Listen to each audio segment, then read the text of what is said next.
Naku, si Atty. Baligod. Talagang Atty. Baligtad na. Nabalitaan niyo ba na binawi ni Atty. Baligod yung daw pagkakasangkot ng pangalan ni Kiko Pangilinan doon sa maleta issue? Pero bago po ang lahat, gusto ko lang pong magpasalamat kay Napoleon Canet dahil sinasabi ko naman sa inyo, correct me if I'm wrong. Lagi ko sinasabi yun. Dahil lagi kong sinasabi, hindi naman ako si know-it-all. Dahil ako po ay ordinaryong mamamayan lang na nagbibigay ng sarili kong opinyon sa mga kaganapan sa ating paligid.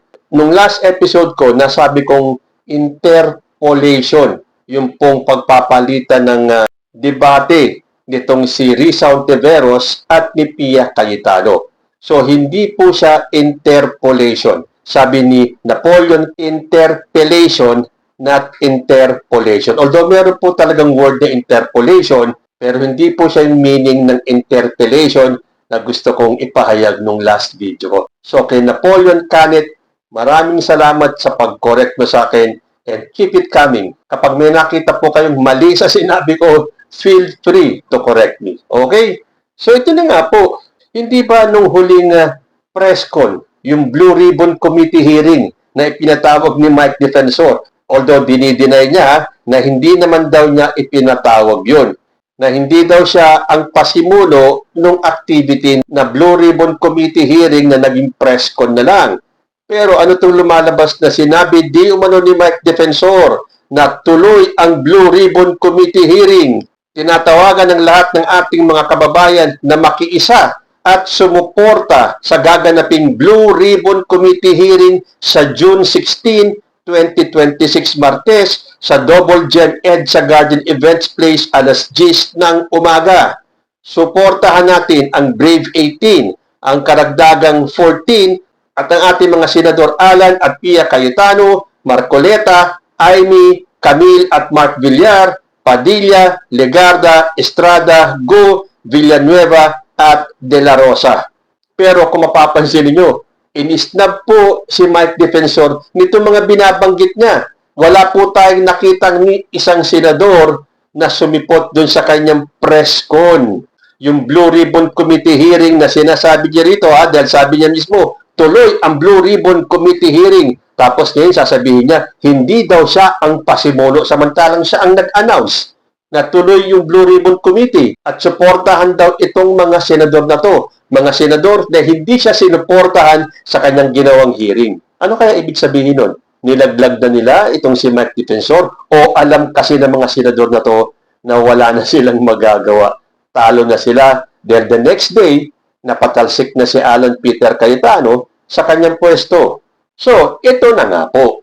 Doon sa hearing ngayon, or press con, or whatever they call it, idinawit po ng grupo ni Atty. Baligod itong si Senator Kiko Pangilinan at si Sharon Cuneta.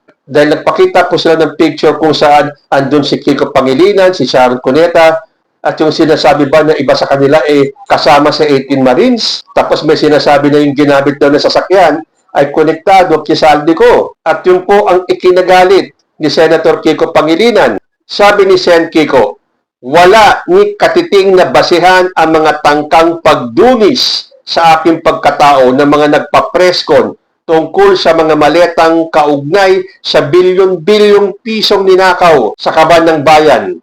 At dahil dinamay nyo pa ang pamilya ko, makakatikim kayo ng hindi pasaring aligasyon o palabas na kaso sa korte, pananagutan nyo ang paninirang ginagawa nyo. At nagsalita na rin ang kanyang asawang si Sharon Cuneta nung sinabi nito na mga sinungaling, sobra talaga kayo. I vlogged about this visit my family and I made to Marawi to thank the governor, mayor, and other officials and their families for their support for Kiko. Talaga ba? Magbibigay kayo ng maleta sa amin sa Marawi pa? Ang kakapal ng mukha ninyo talaga, sukdulan. Ito, nagtitiping pa ako ngayon. Nagbabanat pa rin ng buto at lumalaban ng patas dahil lahat ng meron kami, pinaghirapan namin. Hindi kami tulad yung mga sinungaling.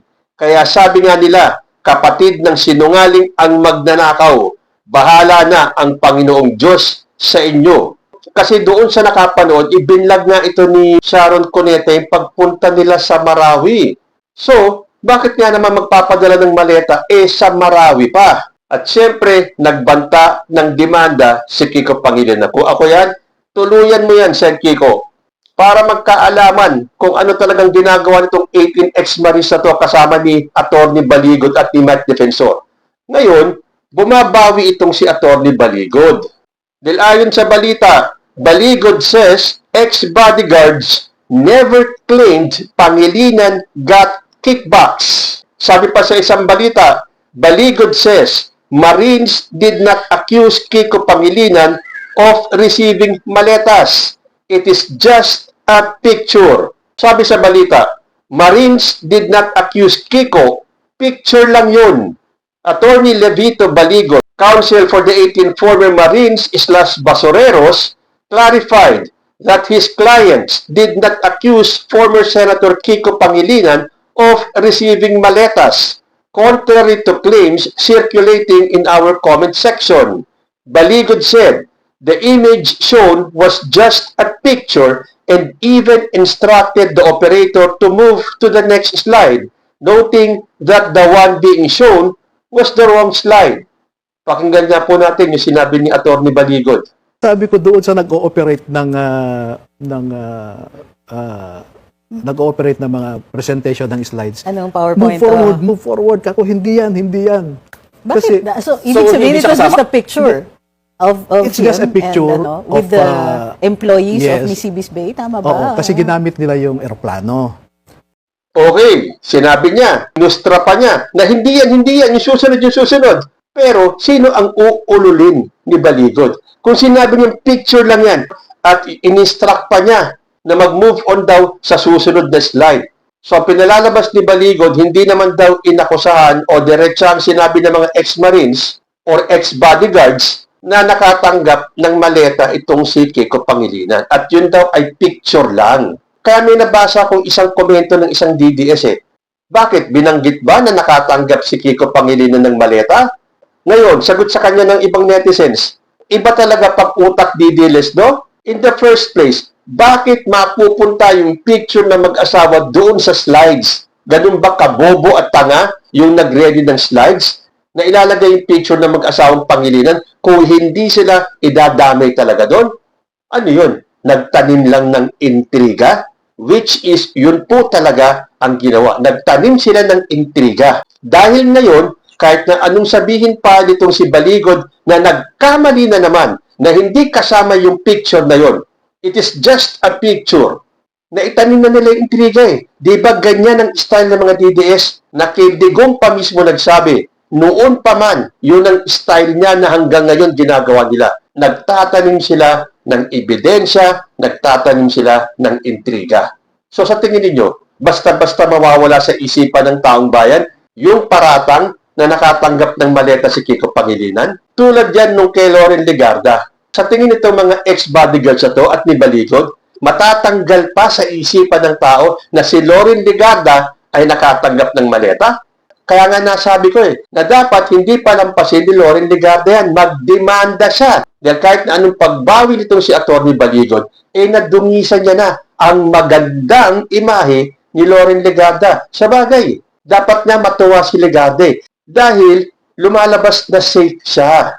Kasi nung una, sinasabi ng mga ex-bodyguards na nandun yung pangalan ni Loren Legarda. Hindi ba't may video pa na sinasabi ng mga bodyguards na to na nag-deliver sila ng maleta kay Loren Legarda? Ngayon, binawi na nila. So akala nila maaalis pa sa isipan ng tao na nakatanggap si Loren Legarda ng maleta? Although maganda nga daw yun Pwede nang lumipat si Loren Legarda sa kampo ni Gatchalian dahil hindi na pwedeng bawiin muli nito si Baligod yung sinabi niya na nagkamali lang yung mga ex-bodyguards na idinamay ang pangalan ni Loren Legarda. Pero whatever it is, dapat magdemanda si Loren Legarda kung totoo na siya ay safe na pero nadungisan na yung kanyang pangalan. Tulad itong si Kiko Pangilinan. I'm sure dapat talagang ituloy niya yung demanda para magtanda itong si Baligod. Hindi po pwedeng tuwing meron na lang kayong press con nag-iiba yung statement ninyo. Tulad nung kay Chis Escudero, napansin ninyo, ngayon, dinamay na nila si Chis Escudero. Pero nung past hearing nila, walang binanggit na si Chis Escudero ay nakatanggap ng maleta. Pero ang sinasabi nila, noon pa daw unang affidavit ng mga ex-bodyguards na to, nandoon yung pangalan ni Chis Escudero. O, kung andun pala yung pangalan ni Chis, bakit hindi nila binanggit sa presko nila? Dahil ba si Chis Escudero ay kaalyado pa nila? At nasa Cayetano Block pa? Then pansinin ninyo, the moment na lumipat si Chis Escudero sa kampo ni Gatchalian, lumabas na yung issue na nakatanggap ng maleta si Chis Escudero. So, sinong uululin nitong si Atty. Baligon? Kayo na lang mga DDS, yun ang utuin ninyo. Dahil hanggang ngayon, naniniwala itong mga DDS na to doon sa maleta issue. Puro maleta na naman ang pinakita. Natatawa nga ako Ngayon, nagpapakita sila ng ang daming maleta kaysa dinadala sa ganito, isasakay sa ganyan. Tapos sasabihin ng mga DDS, ayan na, may trail na. Bakit hindi nyo paglula nito mga maletang to? Ano paniniwalaan mo? Dahil ang totoong issue, yung perang dinala nila at dineliver sa mga personalidad o sa mga politician. Kung tutuusin, baliwala yung maleta Ipakita nyo yung laman ng maleta, hindi yung puro maleta lang. Dahil para sa akin again, correct me if I'm wrong, hindi tatayo sa korte, yung maleta lang pinakita mo. O ito, mali-malitang pera to, diniliver namin kay Loren Legarda, diniliver namin kay Chis Escudero, diniliver namin kay Mark Villar. Tapos wala kayo papakitang pera sa loob. At ito mga DDS, gustong paniwalain tayo, na totoo yan. Dapat daw paniwalaan itong mga bayaning, mga ex-bodyguards na to.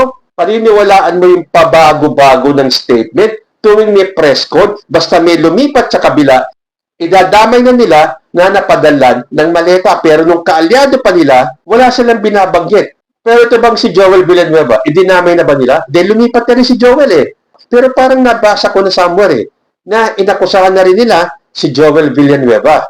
Kaya paano nyo paniniwalaan itong mga ex-maris o ex-bodyguards na to? Kung lagi na lang may bago. At kapag ikaw ay lumipat na, pwede nilang sabing, ay nagkamali lang po kami. Ginawa na nila yan kay Laila de Lima, pangalawa si Loren Legarda, pangatlo si Kiko Pangilinan. Dahil kahit walang binanggit si Baligod na nakatanggap ng maleta si Kiko Pangilinan, the mere fact na isinama niyo yung larawan na yan doon sa slides ninyo na isang malaking katangahan doon sa nag-prepare ng slides, dapat ba nating paniwalaan? Puro mali-mali na lang? Tuwing may presko na lang? May nababago sa kanilang salaysay? So doon sa mga DDS na naniniwala pa rin dito sa 18 ex-bodyguards na to, bahala kayo. Pero the rest of the Filipino people, hindi po kayang utuin, gaguhin, at ululin ni Atty. Baligod at ni Mike Defensor. Kayo, magpapauto ba kayo sa mga taong ito? Comment lang po down below and I will see you in my next video. Diyos ni Agnia.